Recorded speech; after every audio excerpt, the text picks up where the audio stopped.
Hello and welcome back to Arnsby Camps. I really hope you've been enjoying all of the videos you've had so far.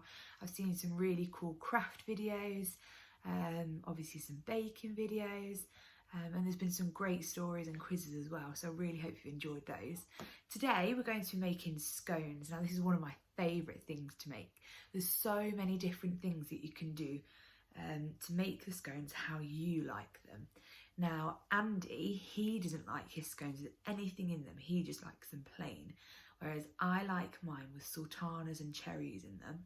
Some people like them to have cheese in them, so they're more of a savoury scone, and that's really simple to do. All you have to do is not put the sugar in the recipe and then pop some cheese in when you'd normally put the sultanas or whatever else you want in. So you can really mix it up and put whatever you want in there. Some people even put like cinnamon in there and have apple on it for Christmas. That's pretty cool.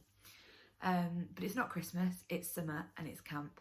So you can do whatever you want and you can put whatever you want in your scones.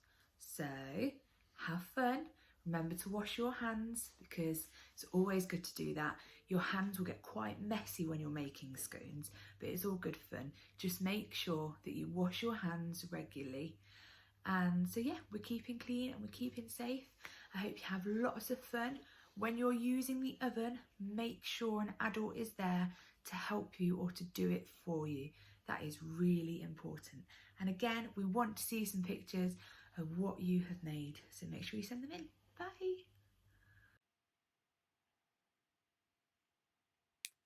So in a clean bowl, you need to weigh out your self-raising flour,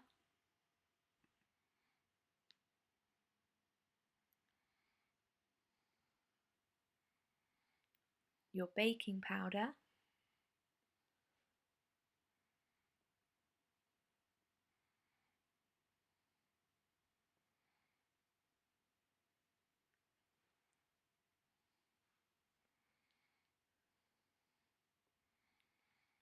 in a separate bowl, measure out your butter or margarine.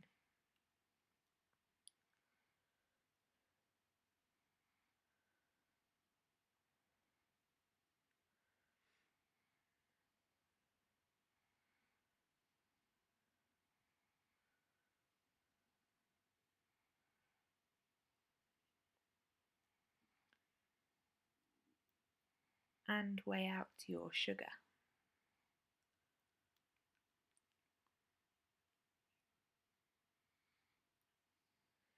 It's best to use caster sugar for this recipe, but if you've only got granulated, that should be okay too. Remember, if you're going to do cheese scones, do not add your sugar.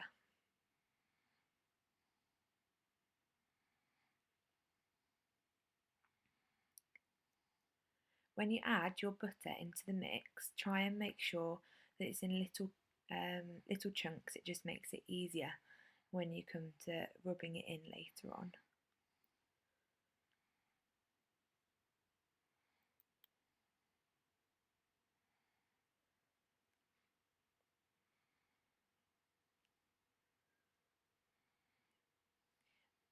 So now it's time to rub it in. What's really important here is that you literally rub the butter into your dry ingredients. It's going to take a good few minutes, but if you persevere with it, it will come together. It will eventually look like breadcrumbs, which you'll see in a minute.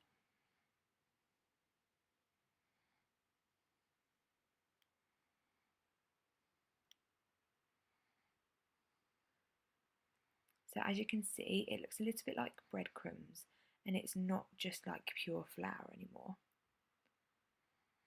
I've added sultanas and cherries. As it says in the recipe, you can add whatever you want to it. There isn't really a set amount. Don't add too much because it will make it too crumbly. But yeah.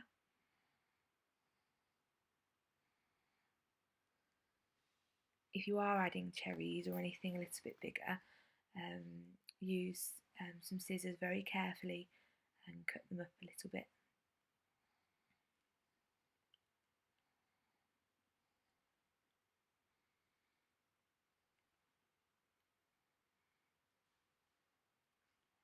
just like that.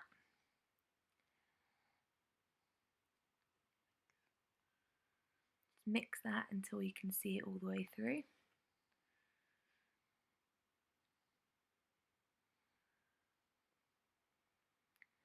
And Ezra has come to see what's going on.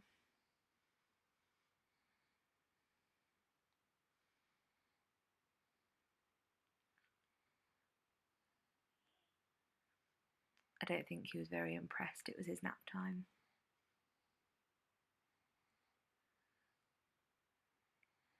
Now after this, make sure you give your hands a good wash. Now you're going to add your milk. It doesn't matter if it's whole milk or green milk semi-skimmed, but I wouldn't use red milk just because there's not enough fat in it. Keep adding little bits of milk. Use one hand and just mix it all together until it comes to a nice dough. You probably won't get it right first time. You'll probably need to add little bits into it, and that's fine. If you feel like you've added a little bit too much, you can put some more flour in it to make it less sticky, but it's better to have it a little bit wetter than it is to have it dry. You see that it's a little bit too dry, so I'm going to add some more milk into it.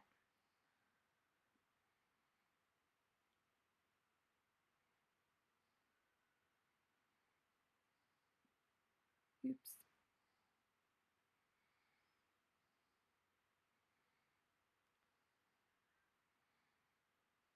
Still a little bit too dry, so I'm going to add a little bit more milk.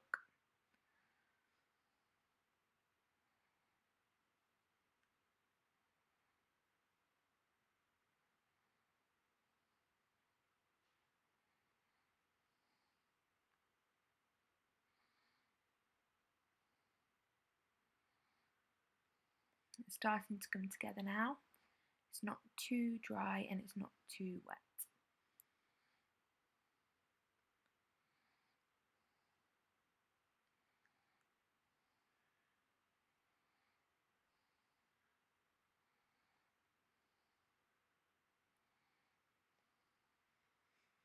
At this point, take your clean hand and sprinkle some flour on your work surface. Don't be afraid to add too much.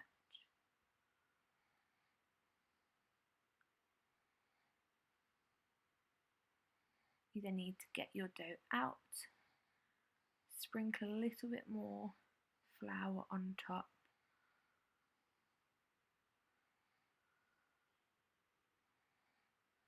and then pat it down until it's about 1 inch thick.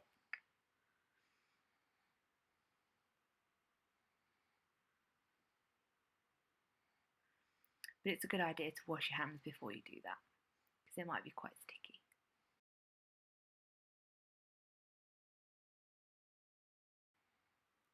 So yeah, just knead it a little bit if you want to, have a little bit of a play, and then pat it down, as I say, until it's about 1 inch thick.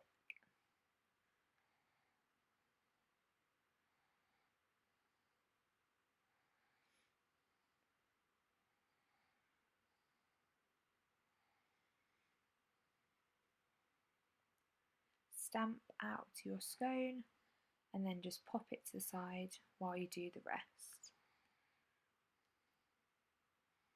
Once you've gone through your initial one, you can roll it out again. Try only to do this a couple of times, and then you can just clump together the rest of your mix to make a makeshift ball. Get your pan and pop some greaseproof paper on it, and then evenly place your scones. They do tend to rise quite a bit in the oven, so try and make sure they've got some space in between to be able to do that. Then you need to pop them in the oven for about 20 minutes, and yeah, make sure you check them, then they can be put back in if they need to for a few more minutes. Oh, and don't forget, you need to clean your work surface. Ta-da! And here they are. Mine took about 19 minutes, so you might want to check them a little bit before 20 minutes. Make sure you use oven gloves and get an adult to help you. You can see they're nice and brown underneath, so now you just need to leave them to cool. Once they've cooled, you can put them onto a wire rack, just so the bottoms don't get soggy.